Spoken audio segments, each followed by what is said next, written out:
এক গভীর জঙ্গলের পাশে ছিল একটি সবুজ উপত্যকা।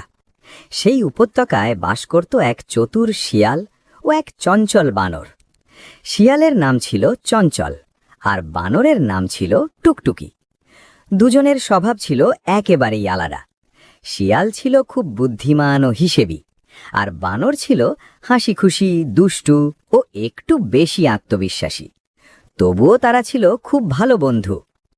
প্রতিদিন সকালে টুকটুকি গাছ থেকে গাছে লাফিয়ে ফল খেত, আর চঞ্চল নিচে বসে তাকে গল্প শোনাত। কখনো তারা একসঙ্গে নদীর ধারে যেত, কখনো আবার পাহাড়ের ঢালে বসে সূর্যাস্ত দেখত।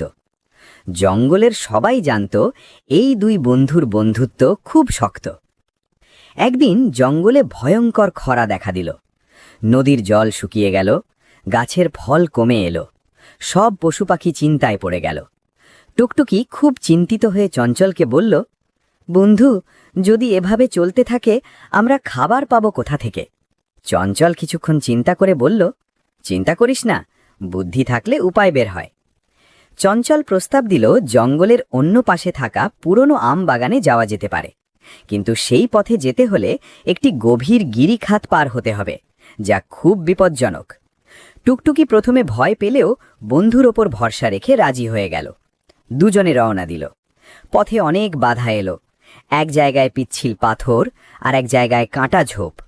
হঠাৎ গিরিখাতের ধারে পৌঁছে টুকটুকি ভয় পেয়ে গেল। সে বলল, চঞ্চল, আমি পারবো না, খুব ভয় লাগছে।